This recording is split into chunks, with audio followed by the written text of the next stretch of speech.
I once again welcome you all to my YouTube channel English by Nisa। तो students, आज की इस video में हम डिस्कस करने जा रहे हैं the grammar of anarchy. It is a speech by Dr. B.R. Ambedkar। In the last video, I have already uploaded this video in English, trying to explain you in Hindi। सो आगे बढ़ने से पहले हम इस टाइटल का मतलब जान लेते हैं, द ग्रामर ऑफ अनार्की। तो students, grammar is nothing but it is a set of rules and anarchy उस पीरियड को कहते हैं, उस पर्टिकुलर पीरियड को जिसमें स्टेट विदाउट रिकॉग्नाइज अथॉरिटी के चल रहा था। मीन्स इंडिया में प्रॉपर रूल्स एंड लॉस नहीं कायम हुए थे। उस पीरियड को अनार्की पीरियड कहा जाता है और ये पीरियड 1940 से लेकर 1950 तक था, जब तक के कॉन्स्टिट्यूशन नहीं बना था, जब तक कि इंडिया रिपब्लिक नहीं हुआ था। तो जैसा कि आप सब लोग जानते हैं कि हम सब independence day and republic day celebrate करते हैं, बट हम में से कुछ लोग इसके पीछे का कॉन्सेप्ट ही नहीं जानते कि why we celebrate independence day and republic day. तो जैसा कि हम सब जानते हैं, 15 अगस्त 1947 को India became an independent country. उसके बाद में इंडिया इंडिपेंडेंस होने के बाद से लेकर 1950 तक इंडिया में proper government and proper format, rule का फॉर्मेट नहीं था। We had no rules in that period, so that particular period is called anarchy period. तो यही वो दौर था जब कुछ लोग सामने आए और उनमें से एक थे डॉक्टर B.R. अम्बेडकर एंड उन्होंने एक डॉक्यूमेंट तैयार किया। उस डॉक्यूमेंट का नाम है कॉन्स्टिट्यूशन ऑफ इंडिया। वो डॉक्यूमेंट जो इंडियंस की हेल्प करे ताकि वो अपनी ज़िंदगी को सिस्टमैटिक और ऑर्गेनाइज तरीके से गुजार सके। तो उस डॉक्यूमेंट में, उस कॉन्स्टिट्यूशन डॉक्यूमेंट में सारे रूल्स और लॉस, जैसा कि democratic rules, independence rules and human rights, judiciary rules and loss, सारे के सारे लॉज बनाए गए। तो स्टूडेंट्स, यही वो पीरियड है 26 जनवरी 1950 के जब हमारा इंडिया रिपब्लिक हुआ। सो दिस ईयर फ्रॉम 1947, ये जो पीरियड है 1947 से लेकर 1950, जहाँ पर India without any authorise government के चल रहा था, उस पीरियड को कहा जाता है अनार्की पीरियड। तो हम 15 अगस्त को इंडिपेंडेंस डे सेलिब्रेट करते हैं and 26 January Republic day, because 26 जनवरी को हमें प्रॉपर कॉन्स्टिट्यूशन एंड रूल्स मिल चुके थे। इसीलिए हम इस डेडिकेशन के साथ इन 2 डेज को सेलिब्रेट करते हैं। तो रही बात इस चैप्टर की, द ग्रामर ऑफ अनार्की, तो यहाँ पर B.R. अम्बेडकर अपने कुछ एंग्जाइटीज यहाँ पर शेयर करते हैं, उनके कुछ इंसाइट्स शेयर करते हैं। तो ये स्पीच डॉक्टर B.R. अम्बेडकर ने नवंबर 1949 means 2 months before the Republic day, यहाँ पर वो अपने थॉट शेयर करते हैं। तो आगे बढ़ने से पहले हम B.R. अम्बेडकर के बारे में जान लेते हैं। भीमराव रामजी अम्बेडकर, और इन्हें बाबा साहब के नाम से भी जाना जाता है। तो वो एक इंडियन ज्यूरिस्ट थे, इकोनॉमिस्ट थे एंड सोशल रिफॉर्मर थे, और इसके अलावा एक पॉलिटिकल लीडर भी थे, और जो कि यहाँ इंडिया की कॉन्स्टिट्यूशन कमेटी के एक चीफ आर्किटेक्ट भी रह चुके हैं, और वो इंडिया की कॉन्स्टिट्यूशन ड्राफ्टिंग कमेटी के चेयरमैन भी रह चुके हैं। तो चलिए स्टूडेंट्स, अब हम स्पीच स्टार्ट करते हैं कि इस स्पीच में डॉक्टर B.R. अम्बेडकर ने अपने कुछ एंजाइटीज को शेयर करते हैं कि क्या होगा। मीन्स आगे अब इंडिया रिपब्लिक तो हो चुका है, वी गॉट अवर कॉन्स्टिट्यूशन, अब इसके बाद में क्या होगा, उस एंजाइटीज को यहाँ पर शेयर कर रहे हैं। स्टूडेंट, अभी मैंने बताया अम्बेडकर, डॉक्टर B.R. अम्बेडकर ये एक चीफ आर्किटेक्ट रह चुके हैं, जो कि एक चेयरमैन थे drafting committee of Indian constitution के। तो यहाँ पर ये स्पीच जो है वो उनकी एक्सट्रैक्टेड फॉर्म है, जिसको उन्होंने कॉन्स्टिट्यूशन असेंबली में नवंबर 25, 1949 को पार्लियामेंट में दिया था। तो यहाँ पर इस स्पीच में वो इंडिया के सोशियो एंड इकोनॉमिक चैलेंजेस जो इंडिया आगे चलकर फेस करने वाली है, उसके बारे में अपने एंजाइटी को शेयर करते हुए कहते हैं कि ये जो कॉन्स्टिट्यूशन इन्होंने तैयार किया है, ये कॉन्स्टिट्यूशन उस चीज़ पर फोकस करता है, लोगों की भलाई के लिए फोकस कर रहा है। It is for the sake of people. और यहाँ पर इन्होंने सोशल इक्वालिटी पर भी जोर दिया है। मीन्स यहाँ पर वो कहते हैं कि अगर हमें इंडिया में डेमोक्रेसी को बरकरार रखना है तो इंडिया में रहने वाले लोग एक साथ रहना ज़रूरी है। That it should be strong enough to hold its fragment together. तो अपनी इस स्पीच में वो 3 एडवाइजेस देते हैं। तो पहली एडवाइस है कि to give up the grammar of anarchy. Now अब इसका मतलब क्या है द ग्रामर ऑफ अनार्की? तो according to B R Ambedkar the grammar of anarchy the method of revolution, जैसे कि satyagraha and civil disobedience and non corporation movement. तो यहाँ पर ये इन सारे रिवॉल्यूशन मेथड्स को anarchy the grammar of anarchy बताते हैं। तो चलिए स्टूडेंट, यहाँ पर वो अपनी स्पीच शुरू करते हुए कहते हैं on 26 January 1950 India would be a democratic country. Means 26 January 1950 के बाद इंडिया एक डेमोक्रेटिक कंट्री बनने जा रही है, मीन्स बन जाएगी। इसका मतलब है कि इंडिया गवर्नमेंट लोगों के लिए होगी, लोगों के लिए बनाई जाएगी। Means the India's government of the people, by the people and for the people. तो यहाँ पर वो अपने फर्स्ट थॉट को एक्सप्रेस करते हैं, बताते हैं। तो पहली एंजाइटी थी जो स्पीकर के दिमाग में आती है, स्पीकर के माइंड में आती है, वो थी कि क्या इंडिया दोबारा, मीन्स क्या इंडिया अपनी इस इंडिपेंडेंसी को बरकरार रख पाएगा या नहीं, या दोबारा से ये लूज कर देगा, अपनी इंडिपेंडेंसी को लूज कर देगा। तो स्पीकर के दिमाग में ये पॉइंट था कि एक बार इंडिया अपनी इंडिपेंडेंसी को गवा चुका है, क्या दोबारा हिस्ट्री अपने आप को दोहराएगी, क्या दोबारा इंडिया अपनी इंडिपेंडेंस खो देगा। तो यही जो थॉट थे वो यहाँ पर स्पीकर को बहुत ज़्यादा एंशियस कर देते हैं फ्यूचर के बारे में। Will history repeat itself? It is the thought which fills me with anxiety. Because पहले भी एक बार इंडिया अपनी इंडिपेंडेंसी खो चुका था। मीन्स अपने ही एनिमीज कीजिए, इन मीन्स इंडिया के ही कुछ एनिमीज थे। एनिमीज मीन्स दुश्मन, अपने ही दुश्मन थे, जैसे कि कास्ट एंड क्रीड। तो लोगों ने इस कास्ट और क्रीड की दीवार खड़ी कर दी थी। इस दीवार की वजह से हमने अपनी इंडिपेंडेंस एक बार खो चुके थे। क्या दोबारा हिस्ट्री अपने आप को दोहराएगी, क्या दोबारा हम अपनी इंडिपेंडेंसी खो देंगे? तो यही थॉट वो यहाँ पर शेयर करते हैं और यहाँ पर वो 3 एडवाइजेस देते हैं इंडिया के लोगों को कि पहला है to give up the grammar of anarchy. तो यहाँ पर ग्रामर ऑफ अनार्की का मतलब according to B R Ambedkar ये है कि यहाँ पर उन्होंने क्लियरली बताया है कि अगर हमें अपनी डेमोक्रेसी को मेंटेन करना है, बरकरार रखना है, तो हमें एक काम करना चाहिए और वो क्या है, वो ये है कि हमें इन पहले जो पिछले कॉन्स्टिट्यूशनल मेथड थे, हमें अपने कॉन्स्टिट्यूशन मेथड्स पर होल्ड फास्ट रहना चाहिए to achieve our social and economic objective.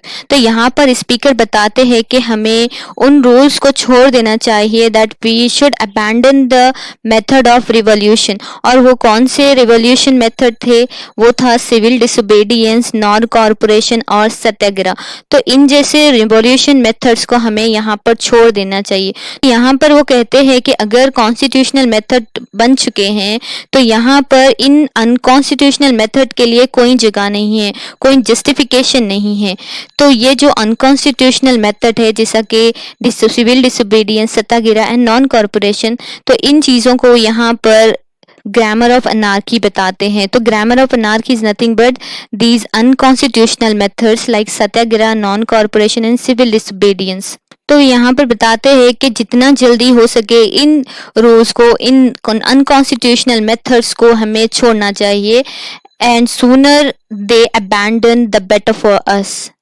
कि जितना जल्दी हम इन रूल्स को छोड़ेंगे उतना हमारे लिए अच्छा होगा।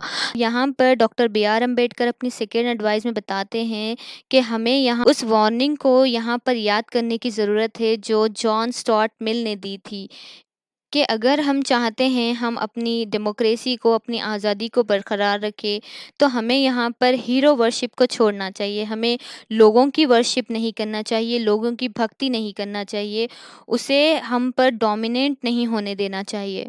मीन्स हमें किसी की अगर रिस्पेक्ट करना है तो वो रिस्पेक्ट हम लिमिट्स में रह कर करें।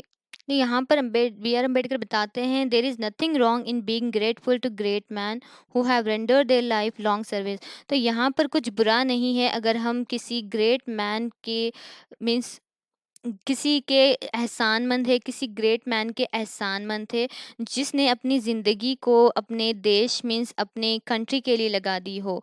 But there are limits to gratefulness, मगर यहाँ पर भी किसी का एहसानमंद होने के लिए कुछ लिमिट्स है। किसी की ज़्यादा हद से ज़्यादा अगर किसी के एहसानमंद हो जाए तो क्या होता है, जैसा कि यहाँ पर एक आयरिश पैट्रोइट डैनियल ओकनेल कहते हैं, no man can be grateful at the cost of his honour, no women can be grateful at the cost of her chastity, and no nation can be grateful at the cost of its liberty. तो इन lines का मतलब है कि हर एक nation, हर एक country को चाहिए कि अपनी लिबर्टी को प्रोटेक्ट करके रखे at any cost, just like a man won't compromise his honour. जैसा कि कोई भी इंसान ऑनर को कॉम्प्रोमाइज़ नहीं करता और कोई भी वुमेन अपनी चैस्टिटी का कॉम्प्रोमाइज़ नहीं करती, इसी तरह हमें भी चाहिए कि हम भी अपनी लिबर्टी का कॉम्प्रोमाइज़ ना करें। तो अगर हम किसी की रेस्पेक्ट कर रहे हैं, किसी के ग्रेटफुल है, तो हमें लिमिट्स में रहकर करना चाहिए। There should be limits for gratefulness. उसे हमारा हीरो नहीं बनाना चाहिए।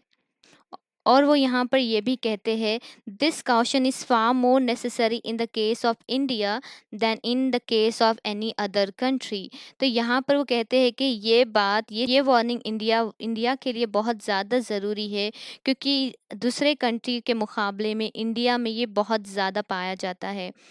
जैसे कि फॉर इन इंडिया भक्ति और what may be called the path of devotion or hero worship play a part in this politics unequal in magnitude by the part it play in the politics of any other country in the world। तो यहाँ पर बताते हैं कि भक्ति politics में यहाँ पर भक्ति ज़्यादा देखने को मिलती है, जिसे कि हम हीरो वर्शिप कहते हैं। अगर हम कंपेयर करें दूसरे कंट्रीज से, तो यहाँ इंडिया में हमें ये ज़्यादा देखने को मिलता है। तो यहाँ पर वो कहते हैं, bhakti in religion may be road to the salvation of the soul. हम भक्ति करते हैं अपने रिलीजियन की, अपने गॉड की भक्ति करते हैं, अगर वर्शिप करते हैं अपने गॉड की वर्शिप करते हैं, तो वहाँ पर वो एक रोड है, हमें हमारी निजात का ज़रिया है, यानी ये road to the salvation of the soul. But अगर हम यहाँ पर पॉलिटिक्स की भक्ति करते हैं या पॉलिटिक्स में किसी हीरो की भक्ति करते हैं, तो वो रोड जाती है हमारे डाउनफॉल की तरफ। हम अपने हाथों से अपने डिस्ट्रक्शंस कर रहे होते हैं, and to eventually dictatorship means वहाँ पर हम उस इंसान को अपना सुपीरियर बना देते हैं और वो हम पर डोमिनेट हो जाता है। तो यहाँ पर ज़रूरी है कि हम किसी की रिस्पेक्ट कर रहे हो तो उन्हें लिमिट में रहकर करना चाहिए, किसी के एहसानमंद हो तो उसे लिमिट्स में रहकर करना चाहिए।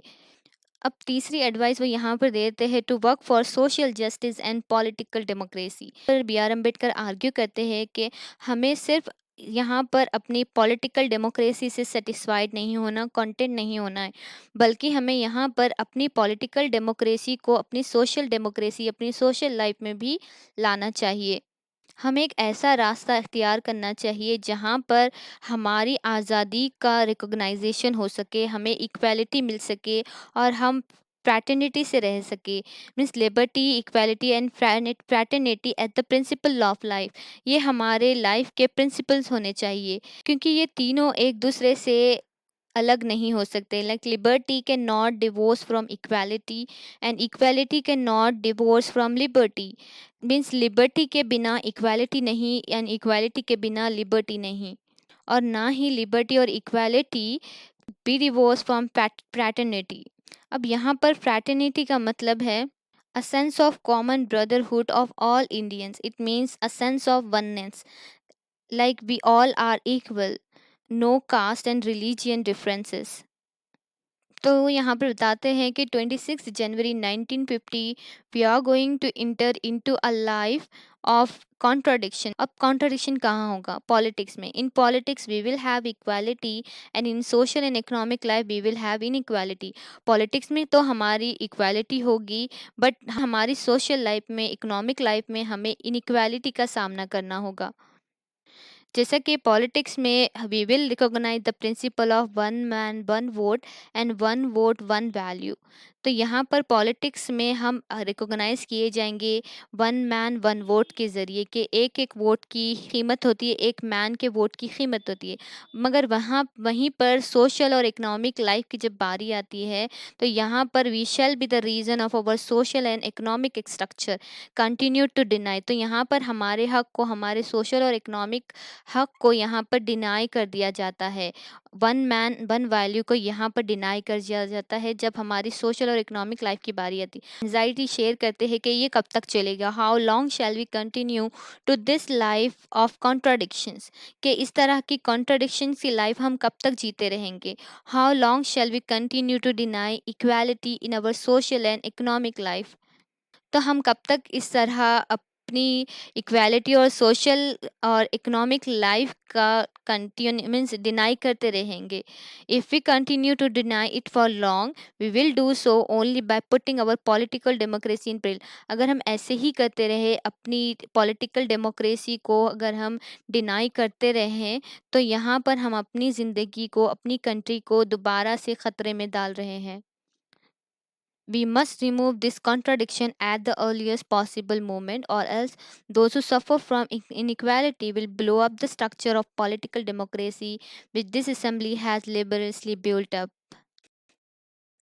कि जितना जल्दी हो सके हमें इस कॉन्ट्रडिक्शंस को ख़त्म करना चाहिए, क्योंकि ऐसा ना हो कि जो लोग इसमें इस इनइक्वालिटी का शिकार हो रहे हैं वो इस असेंबली को, इस पॉलिटिकल डेमोक्रेसी को ख़त्म कर दे। एट द लास्ट वो यहाँ पर बताते हैं क्या इंडिया अपनी कंट्री को अपने क्रीड के ऊपर रखेगा या अपनी क्रीड को कंट्री के ऊपर रखेगा।